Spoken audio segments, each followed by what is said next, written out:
Then we started having something a little different.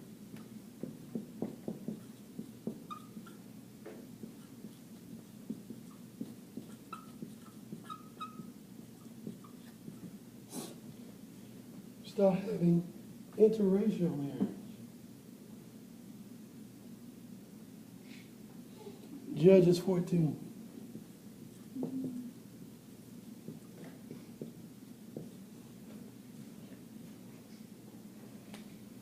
Still today, people have a problem with this, even in church.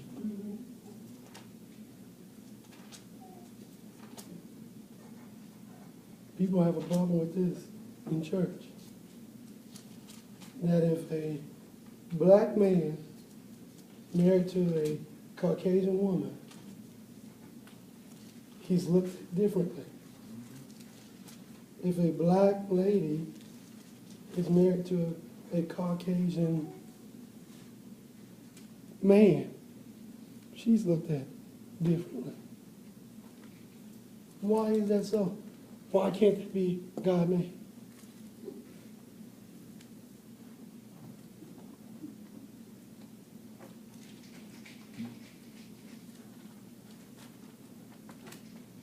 Both of them love God. Both of them seeking the will of the Lord. Both of them going in the same direction. Why can't that be God made? Why do people have a problem with it? Because, and I've said this before, listening to a lot of pastors and ministers, a lot of people preach a racist God. So because they preach to their congregation a certain type of God, they believe this God does these things based on the oppression or the status of what you live in. So people think they must give it to somebody in your own race because they preach to a racist God. For instance, not against anybody, but you get a lot of them, I'll just take our race. You get a lot of them preach about oppression, things that we went through and things that we came out of, which is fine. But a lot of them sit there and focus on that so much, and they don't talk about love as much as they do about the things we came out of with oppression. So a lot of people think that if you go to another race and get something different, you're selling out because you should only want from your race because that's the only person that understands who you are. I've heard a lot of people preach that. And they preach in a slick way, but listen to their words. They preach that. Yes, ma'am.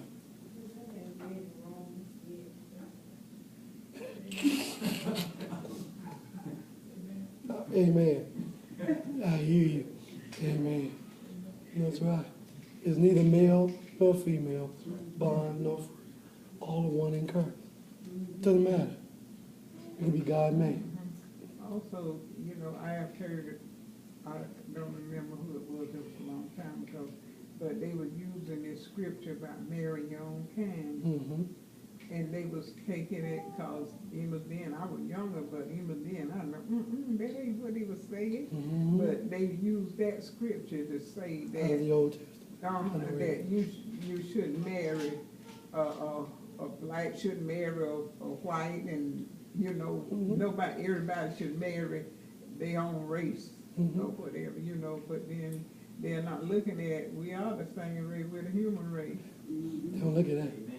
Amen. They don't look at that. We both. It'd be different if I was marrying a dog. Mm-hmm. It's different. If I was marrying an extraterrestrial, maybe a different. I don't know, in some cases, you know. But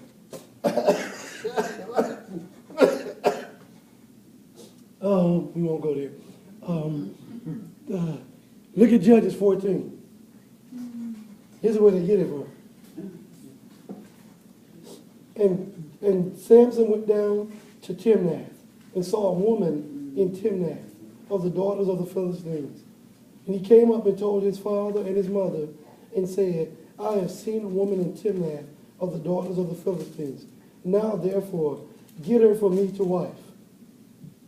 Then his father and his mother said unto him, Is there never a woman among the daughters of thy brethren, or amongst all my people, that thou goest to take a wife of the uncircumcised Philistines? And said unto his father, Get her for me, for she pleases me well. That is the scripture that people use about staying within your own.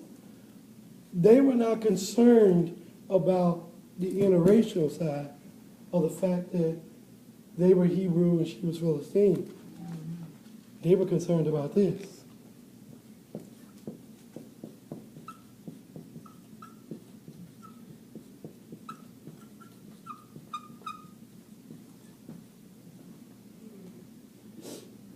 Interfaith marriage. If I'm Baptist and I marry someone that's Catholic, are we going to have a problem? Yes. If I'm Pentecostal and I marry someone that is Lutheran, are we going to have a problem?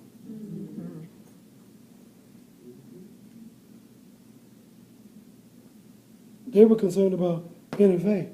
Bruh, she's uncircumcised. She worships Dagon. How in the world you worship the true and living God, you going to go with her? That's what they were concerned about.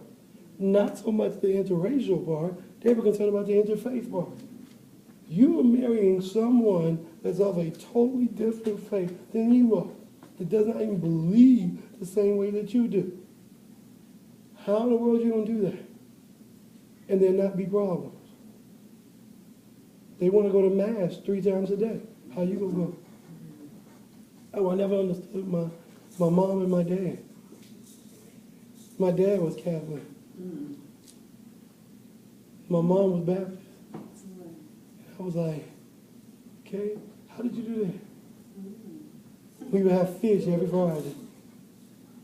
Fish and spaghetti. Because that's what Catholics eat. They don't eat regular meat. They eat fish on Friday. Talk to any Catholic person, they'll tell you. That's what they eat. And we would have fish and spaghetti from the time I was a little boy, the time I grew up. That's what we had every Friday. Every Friday.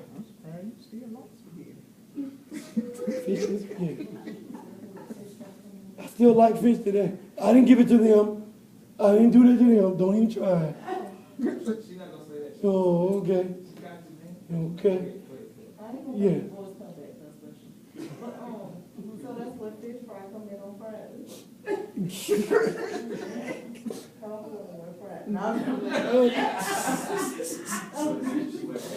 Oh my goodness. I don't know. I don't know if that's where they get it from or not. But I know that's a Catholic thing. Lutherans have certain high days, things in which they do stuff. And if you're of a different faith, you got to make accommodations for certain things that go on. They're Episcopalian, and you're, good night, suppose they're Mormon,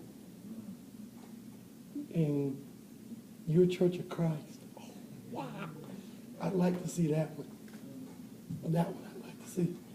It's like this guy, this young man, he's supposed to be one of the highly touted basketball players in America since James, LeBron James. He's so highly touted. His mom is Mormon. His dad is Baptist. So they asked the question, it's in Sports Illustrated. They asked the question, I wanted to read that. God, I had to read that. I didn't want to read it because of what he was. I wanted to read it. How did they do this? How did they reconcile it? Well, he goes to her, to the Mormon Tabernacle. They have a Mormon church in Chicago. And he goes, there's only one. And they go to the Mormon church in the Mormon neighborhood. He just pretty much let his faith be on the back burner, and he follows her. He's not a member or nothing. He just follows her to her faith. And he lets her, because now his son, once he goes to college or finishes, he got 2 years. He got to do a Mormon mission. So before he can go in to do so, he's a one and done.